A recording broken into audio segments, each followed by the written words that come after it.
This week on Women Who Rise, I'm joined by powerhouse entrepreneur and speaker Ariana Pareja, co-founder of Remind and the visionary behind the Permission to Pivot movement. We're diving deep into what it really takes to reinvent yourself, scale with purpose, and lead with both grit and grace.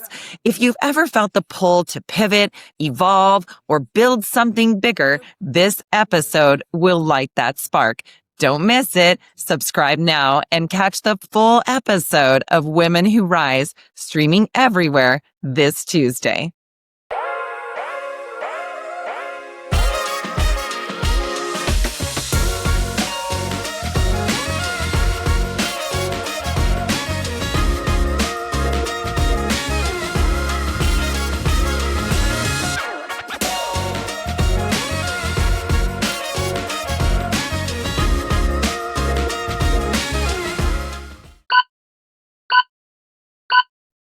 Hey everyone, welcome to Women Who Rise. I'm your host, Heather Mansy. Today, my guest is Ariana Pareja, a seasoned entrepreneur and keynote speaker whose work spans founding and scaling tech ventures, co-building consumer brands, and empowering communities through impact-driven philanthropy. As co-founder of the real estate software platform Remind, she successfully navigated the startup ecosystem and led a major exit, and she's since channeled that experience into her signature talk, Permission to Pivot, helping leaders embrace change and future-proof their businesses. Ari's story is also deeply rooted in purpose. Through the Pareja Family Foundation, she advances tech upskilling, financial literacy, and inclusive growth, embodying her belief in profits with purpose. Today, she inspires audiences to rise, not just in business, but in life, leading into reinvention, strategic partnerships, and bold action with heart. Welcome to Women Who Rise, Ariana. Thank you so much, Heather. Glad to be here. Thank you. It's so nice to meet you back at EXPCon. Yes, thank you. I was so fortunate to get to see you on stage doing a signature talk just a week and a half ago in balmy Miami. It was amazing. And I can say as a speaker, you are a real powerhouse.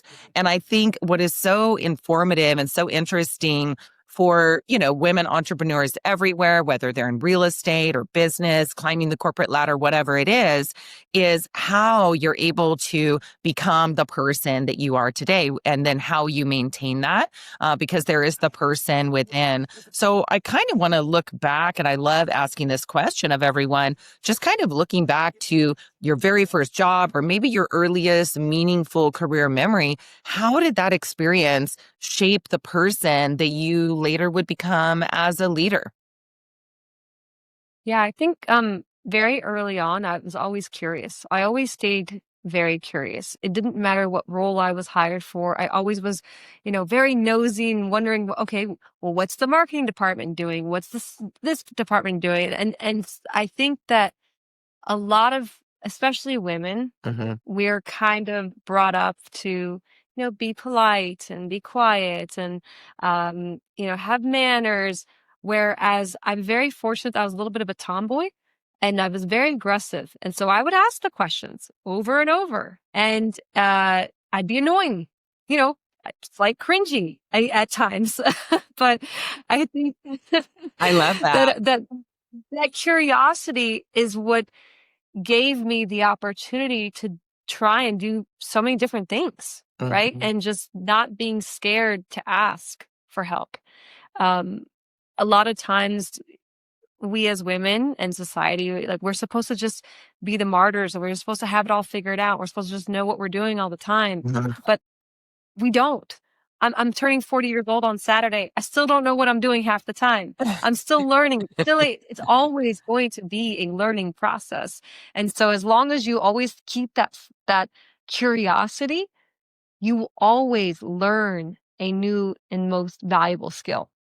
I love that, and it's like you say, permission, because we struggle so much with feeling, identifying that we belong, having that imposter syndrome, or just wondering, should I even be in this room? Do I belong in this room Yeah. with all these guys or whatever, or in this management position? And we're struggling to feel like we belong. And that's harder to ask questions because you want to look smart. And I know with newer agents that join my team or my company, I keep telling them, please ask questions. The people who will be the most successful are actually the people who ask the most questions. And in fact, those who are getting the most, having the most transactions on my team, they're going to ask me questions, all day long, because they're implementing quicker, and because they're asking those questions, they're able to implement quicker. So I really love that. I love also the concept of like being a tomboy and just having permission to be aggressive and go like, no, I want to be here too, or I want to do this thing, or, I want to ask this question. So I really love that. Was there a moment when you realized that you were destined to build something at the scale that you have, or did the decision to rise to this level just come from maybe a defining pivot or a defining opportunity? Tell us how that moment unfolded. That's a great question.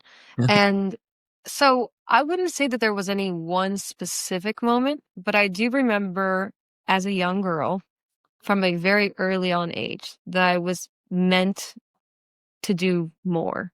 Right? There was a lot of pressure. I was the first in my family to be born in the United States.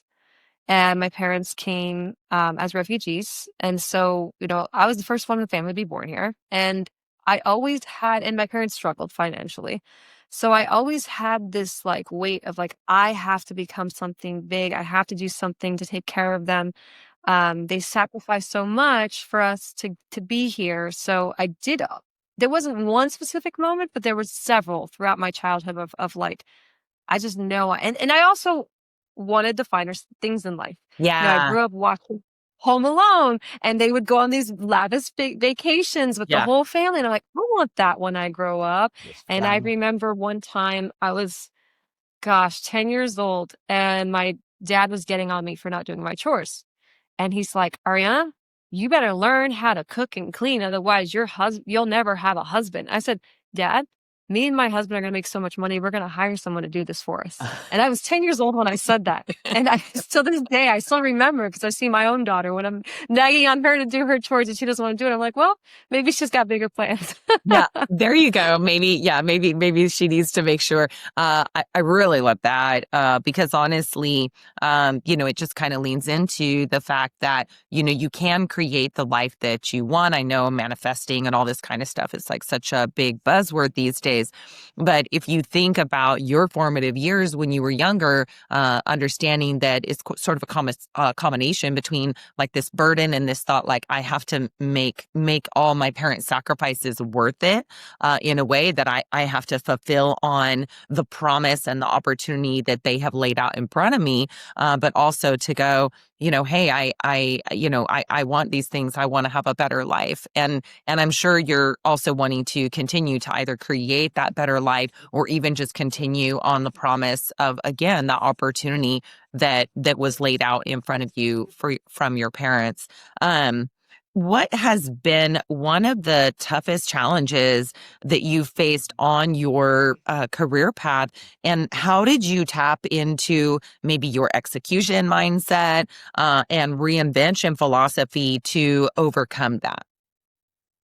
Yeah. So, there's been several moments of like, oh my gosh, what am I going to do next? Mm. Or failure, right? We've all Yeah. had our moments of failure, and that's challenging in itself. But having those moments of failure is really what how you come back out on top is really defines you and your leadership muscle. Um, I actually had a pretty big identity crisis after the sale of Remind, because you know once we got acquired, all of this noise, all of this travel, having all these employees and these teams and all this thing, all of a sudden it just stops and there's silence. And then you're sitting there with this silence of like, oh my God, who am I? Right? Like Yeah. I went from being a very busy executive to just now all of a sudden it's silent. Like, what do I do next? Uh-huh. And I had my entire identity was wrapped around being this tech co-founder, and now it's gone. Wow. And and also, our exit wasn't as great as we thought it was going to be either. Mhm. And so we had put in a lot of our own personal money, our friends and family who invested into it, and then for it to not turn out to sell for 250 million like we thought it was going to, Uh-huh. it's because it sold 55 million, which yeah, and on paper it sounds great, but when So, you're expecting 250 and yeah, you sell for 55, that's a kind of a big kind gap. of Yeah. part of the gap, right? Yeah. Yeah, and it's like, okay, and then we raised 48 million, so you could do the math, right? It's not nothing substantial. So, and we put all our eggs into this basket for that period of time. So there was a lot of reinvention in that moment. Those couple of years of trying to figure out, okay, what do I do next? What do I focus on? And after Remind had got acquired, I was, figuring out what I want to do next. I was like, I don't know what I want to do next. I'm not 100% sure, but what I do know is that I want to help women in some way, shape, or form. And so we had just relocated to Miami. I had a friend introduced me to the dean at Miami-Dade College, and I sat down with her and I said, how can I be of service? Because I don't know what I want to do yet, but I want to at least be of service for this time being. And she said, well, Mhm. let's ask the students. So we asked over 200 students in a survey, if you could have one upskill, what would it be? And they said, I want to understand financial literacy. I want to understand adulting. Wow. And so Yeah. that's why our financial literacy program came into play. And then we also did some tech bootcamp scholarships. And so that was very fulfilling. And I still have it, and I still have the executive director that runs that today. But that was started out of uncertainty. Yeah. And it was one of the best rewards for me personally. That is fantastic. And I think, it just kind of hits seriously when you say, what am I going to do next? What is the next right move? And the fact that you had, the brilliance to just go like, let me sit down with someone and ask. And again, I think that kind of leads back to that you don't have a fear of looking stupid by asking questions, or being a person who doesn't have to have all the answers, and having just sold, an amazing tech company, just the fact that you were willing to just go like, okay, I'm doing Reinvention. Let me just figure out how, and go get an advisor to advise me. It kind of goes back to that idea that you don't have to know everything yourself. I think there's so many people that would benefit from like a coach or coaching or just reaching out or getting on the coattails of someone, instead of trying to reinvent every wheel, and instead of just trying to figure out how to like striking out on your own at all times and just thinking that you're going to know automatically what are all the right decisions. Sometimes you really just have to leverage a partner or someone else. What were you going to say? Yeah, no, for sure. I agree with that 100%. It's like there will be times where you don't know what the answer is. And Mm, and it might be a question that even if you hire a life coach, they're not going to have the answer for you either. You have to figure it yeah. out on your own, but at least seeking that help, seeking that mentorship Mhm. to at least be able to talk about it, Yeah, then you can get your wheel start turning. I love it. Yeah. Who has inspired you most as a leader, and what specific lesson from them do you carry into your work with businesses, brands, and high impact initiatives? I've always been a huge fan of Sarah Blakely. I have the biggest girl crush on her. I what I love about her the most is that she has built an incredible company, has become the first self-made female billionaire, one of the first, and an inventor as well. And But she interrupt, I hadn't think gone big. she's if I'm not wrong, it's the founder of Spanx. Yes. Yes, yes, Yeah. yes. Just for our listeners that may not know the name, go ahead. Yeah, no, she's the founder of Spanx, but she's always done it with fun. Like she's made everything fun. Like she is the the proof that you can build a business and you can still have fun doing it and enjoying it. I've done a pretty good job of trying to copy that into my own life, no matter how stressed I am, no matter what's going on, to try to have fun and be present in the moment. I love that. Being present too. I think that we can be in our head as business leaders and as people that, you've always got so much going on. You're trying to think 4 chess moves ahead of your next day or whatever's going on. But just being able to be present in the moment, that actually gives you a number of gifts just on its own, and can, allow you to be calm even in difficult situations. And I really love the idea of fun. That life doesn't have to be so serious or a struggle all the time. In the end, we chose this path, whatever it may be, one day at a time. And just understanding that you create, as the business leader, you really do, or as a partner, you create or help to create the culture of what it's like to work for you, or what it's like to be your customer, or what it's like to be in your world. And I'm sure that also helps to pour on to sort of ancillary or knock-on benefits for your household, for your kids, that, you're coming home with whatever attitude or whatever has happened that day at work. If you're really trying to create enjoyment in your occupation, I'm sure that must help as well in creating a more harmonious household. What are your thoughts on that? Yeah, I mean, look, we have to lead by example, and it starts in Mhm. the home. If I'm constantly stressed out and grumpy after my workday, my kids are going to think this is normal behavior. Yeah. And they're going to be stressed out and grumpy when it comes to coming home and doing their homework, instead of finding the joy in it, instead of seeing the privilege in being able to go to school and the privilege of um, opportunities ahead. So yeah, like, our kids are sponges. They watch every little thing that we do. And if we're miserable people, they're going to grow up to be miserable people too. So, we have to be mindful of. So, over the years, which habits, mindsets, or daily practices have you found most instrumental in transitioning into a leadership role, and how might a rising woman in business adopt those?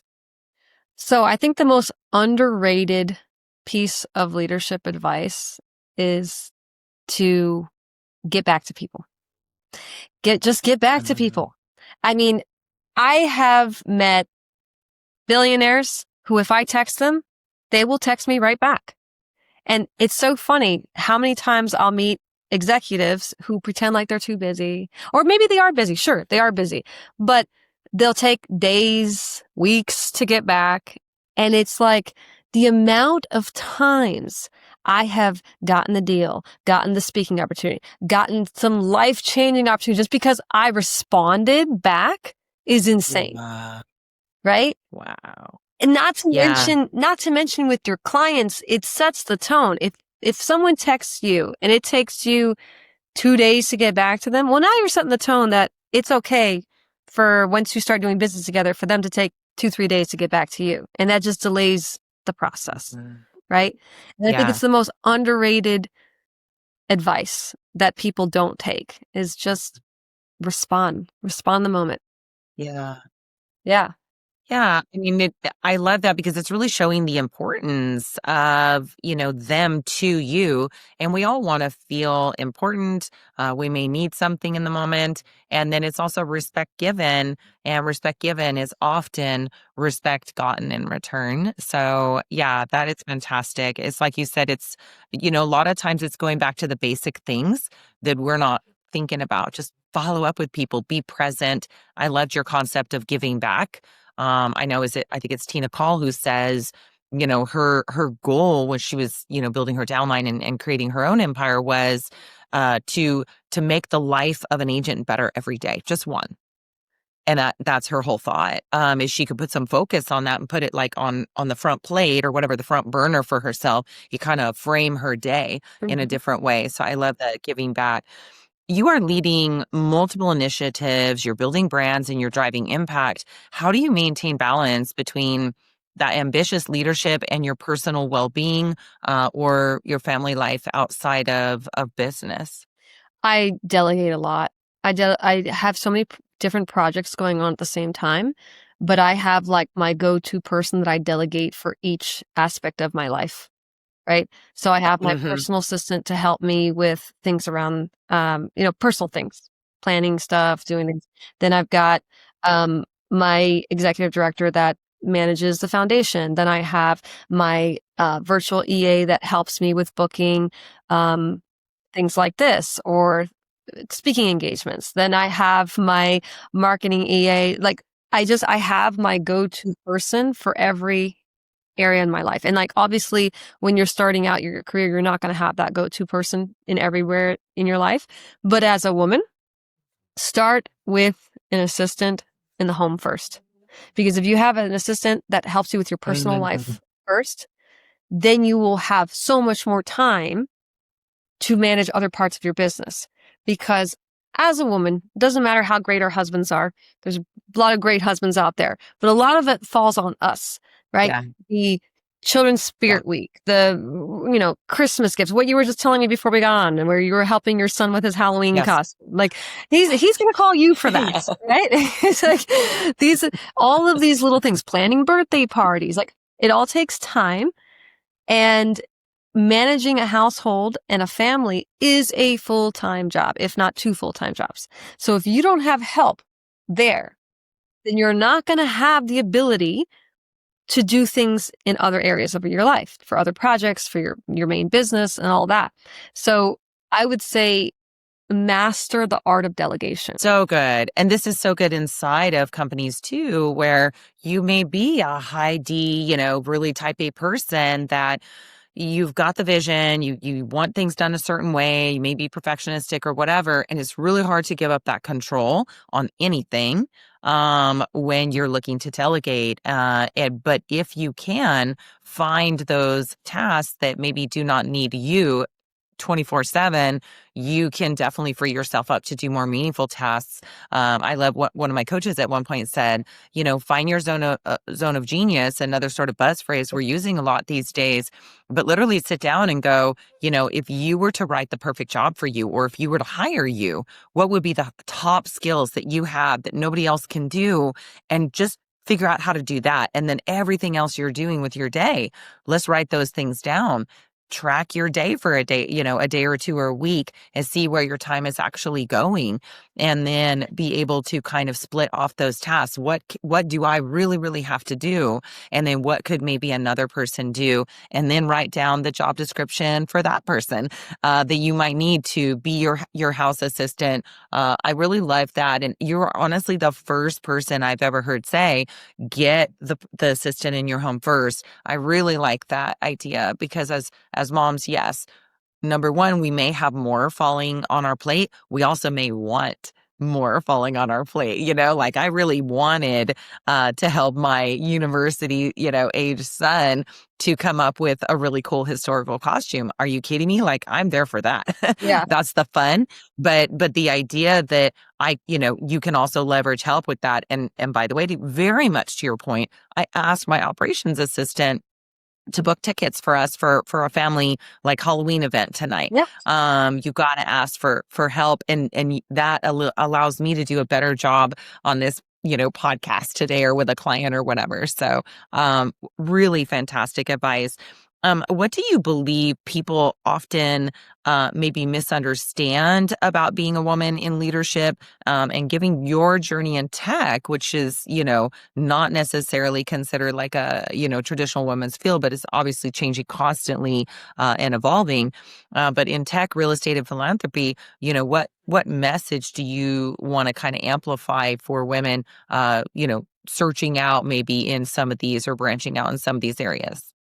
Yeah. I would say that play the card that's dealt to you, right? Because there's been times Um, where I have a perfect example of this where I would be chatting with a competitor at a networking event, and they would just go on and on and on and tell me all these things that they probably would have never told Leo, right? But they have their guard down because I'm a woman, and so they're just yippity yapping and telling me their entire business model, how many profits they have, and I'm like, okay, great. And I'm like thinking in the back of my head, I'm like, you do realize like I'm your competitor, right? So, That's excellent. and like that type of scenario has happened so many times in business, and people underestimate you as a woman. They will automatically underestimate you. Let them. Use that to your advantage. Okay. So good.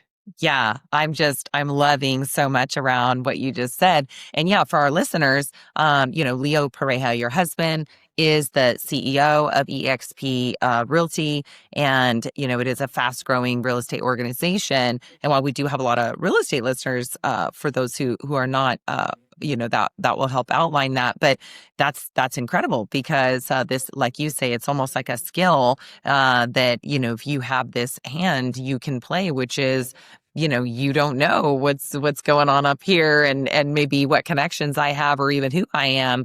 But you can just go ahead and, give me your whole playbook and that's just fine. So kind of a secret weapon, almost undercover. I really love that. And yes, being underestimated gives you the opportunity to be able to have conversations that are not necessarily going to open up to people that are directly seen as either a threat or someone who's going to take over, whatever that is. And meanwhile, you are quietly, brilliantly strategizing. So fantastic. Thinking of women who are striving to break into leadership today, what advice would you give them that reflects your philosophy of reinvention, partnership, and purpose-driven growth?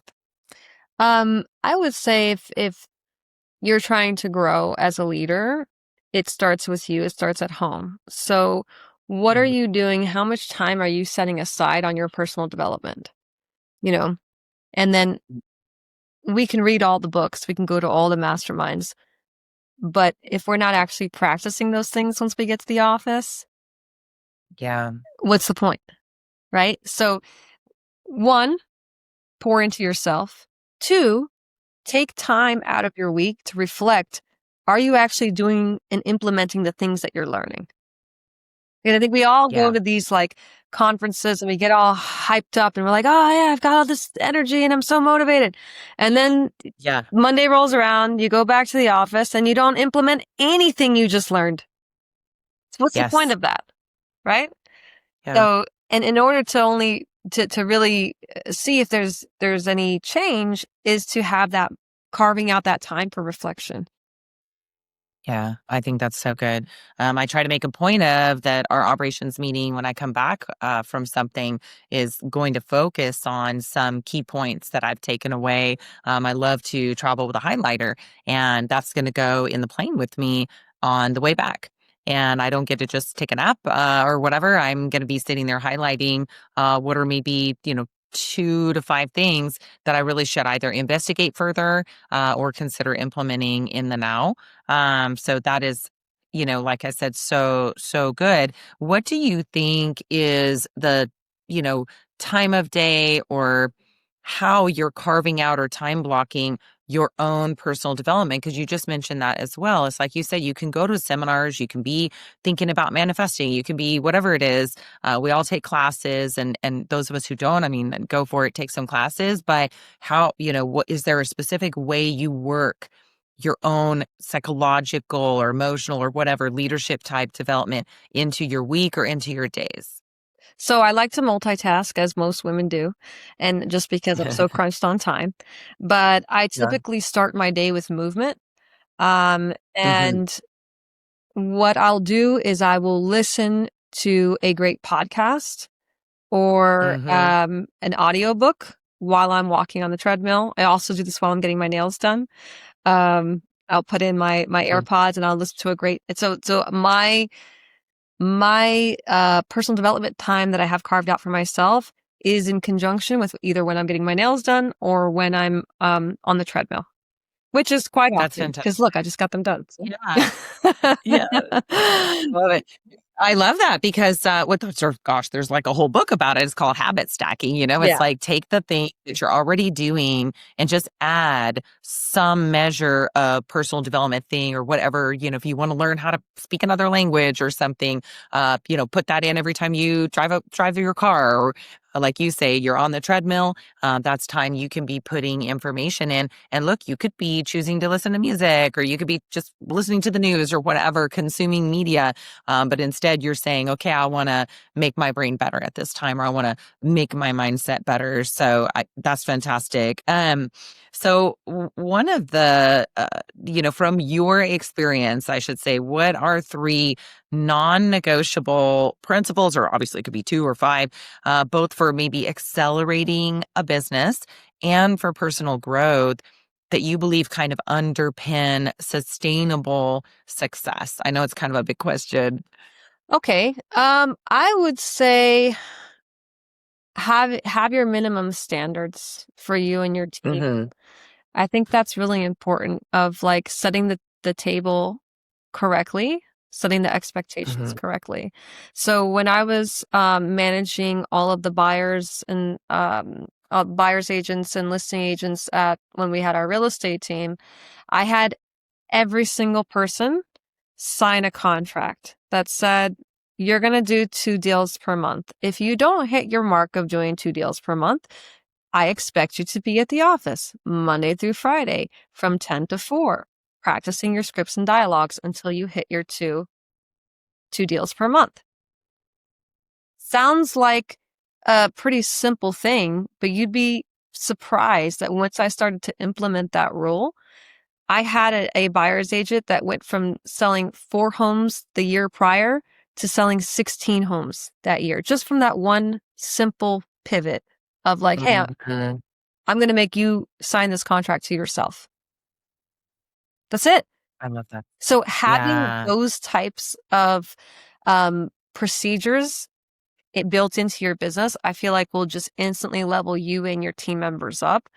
And that comes with self-development because, hey, if they didn't hit their 2 deals, well, now they're in the office and they're practicing their scripts and dialogue. So they're instantly growing as an agent. They're instantly growing as a salesperson.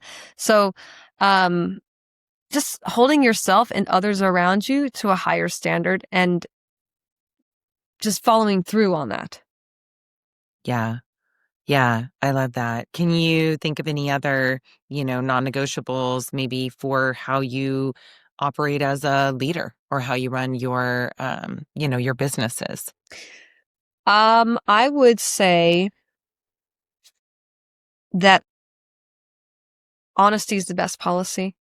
There's Um, been times where we were trying to, and obviously in businesses, there's a time and a place to deliver bad news or something like that, but it's always better to just be upfront with your people. They're going to have more faith in you. They're going to have more trust in you as a leader. They're going to respect you more if you have those hard conversations that sometimes we as leaders don't want to have. yes. I think that's so good. What I want to talk a little bit about the future. What's next for you? You're, I think, constantly in reinvention and, you're going after some initiatives. You have, leaders that you put in place in your various businesses and foundations. What kind of legacy do you hope to leave in the business world and beyond? And especially in terms of empowering the next wave of leaders. I think if there's one thing that I could leave, let's say if I was to, like, financial literacy is important to me. I do think especially as Yes. business owners, we need to understand how delayed gratification works and how to budget correctly. And that is super, super, super important to me. But if there was one thing I could leave on this earth to women, especially women leaders, is that you can have it all. You can have it all. You can have the amazing business. You can have the amazing friendships. You can have the amazing body. You can have the amazing husband. You can have the amazing kids. You can have it all. You are the star of your own movie. So act accordingly. So good. I love that. That is such a mic drop statement. Yeah, star of your own movie. Man, this is really fun because when we're done here today, I get to create, some takeaways and a worksheet and stuff for our viewers. And it's just, this has really kind of fallen into line. And I think it's so good to not only say, okay, you're the star of your own movie, it really puts the onus on us to author that. Sit down and think about, what do you want that movie to be? What's that going to look like? It is your opportunity to create the life that you want. And I love how it's act accordingly, because we'll often say, have the schedule of the person who has the thing you want. Don't just say, I wish I was selling 100 units or whatever. You've got to live the life and the schedule of a person who's doing that, Yeah. and go figure what that is. So I just think it's great. And even talking about financial literacy and delayed gratification, if you want to grow your business, you may need to pour some of your income back into that. You may need to look, I may not get the new SUV this year, but I'm going to level up my marketing budget or whatever to make it possible to have a bigger business next year. And then I'll have an even better SUV or whatever that looks like. You have the opportunity to be thinking of the future and not only of the bright, shiny objects of today. And I love that you're doing that for youth and college age kids, because it's true that we just don't really teach that like we should in K through 12. And then, unless they're really opting into classes about it, they're not getting that necessarily at the school level. Well, I just want to say thank you again for joining us today, for being willing to partner on this episode and share your wisdom. I can say, having been in that room when you spoke on stage, you are such a powerful leader, but also very passionate leader. It is so clear that you really, really do want to pour into and give strength to and inspire other people. And speaking at the women's conference as you did, you really did do that. The room, I think, just leapt up and applauded you the minute you were done. And it was amazing. So, thank you so much for joining me today, for being amazing. And are there any parting thoughts for our listeners that you want to share, or any way that they can either reach out to or engage with you, or any initiatives that you're up with? Yeah. I'm very, very responsive on Instagram. It's my social media drug of choice. So if you ever Okay. send me a message, I'm most likely already online. I'm happy to answer any questions. It's Ariana Pareja, first and last name. And then last but not least thought is just, there's going to be times in your life where you will have to face reinvention. We all do. Just give yourself that permission to pivot.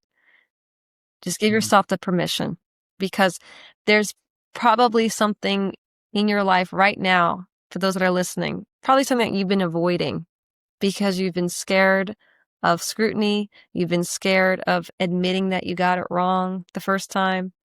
But just give yourself the permission to pivot, because wonders could happen. Wonders could happen Yeah. if you just do it. You're the star of your own movie. Give yourself the permission to be the star of your own movie. Yeah, I love that. That is so great. And it goes really back to the idea, people do not just have a straight line to success or big success. There are failures along the way. There are things that did not quite work out like they had hoped. And being able to say, okay, let me cut and run on this idea. Let me maybe try a different one. Let me go get some help, or whatever that is. And like you say, give yourself permission. You don't have to just think because something didn't work out today that it's always going to be like that, or that the next idea isn't going to work out. It's fantastic. Well, I appreciate you so much.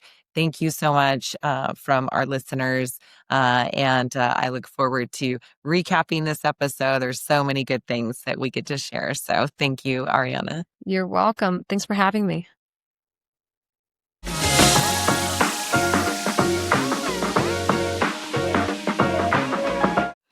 Well, folks, that's it for today's podcast. Thank you so much for joining us on Women Who Rise, the success podcast for ambitious women. Today, Ariana taught us first, delegate. She mentioned something I had never heard before, which is to get a home assistant first. Be able to take yourself out of some of those necessary daily schedules, tasks, whatever in your life that then will allow you to be able to be more present in your business, as well as having your home life and schedule and vacations and things work out the way that you want. Number two, play the card that is dealt you. It was amazing. Just the fact that she said, look, women are often underestimated. Realize that because of that, in conversations or in boardrooms or whatever, you may actually be able to get more intel. You may be able to have more casual conversations that give you information that you can then action as a leader, because they haven't realized that in that room, you really are able to perform at a higher level. Number three, spend time on personal development and implement. She was very clear that if you're going to go to classes, if you're going to go to conventions, you really need to think about what it is that you're going to take action on and then do so. Otherwise, like she said, there's just no point. She also mentioned, when she's on the treadmill or when she's getting her nails done, she's always going to pop in a podcast or whatever it is so that she is spending time on developing her mind and her own projects and ideas and leadership values going forward. That would be habit stacking. So just look at where in your life can you add knowledge as a part of something you're already doing. And then you can have it all. She said, if there was one thing that I could kind of leave the audience with for our female listeners is to say you really can have it all. You are the star of your own movie, and behave accordingly. Sit down, think about it, figure out what is that movie, what is the picture that you want to create for yourself in the next few years or few decades. And then, like she said, behave accordingly. You really can have it all. You just need to think about it, be present, strategize, and just be aware that, there are those of us out here who are going to be cheering you on at all times. So visit our website to find our episode guide and worksheet that will help you use these tips to take action in your own life. Like and subscribe, and join us everywhere podcasts are streamed. We can't wait to bring you more incredible content every week so that you can rise in your own lives and careers. Again, thank you so much. Heather Mansy, signing off.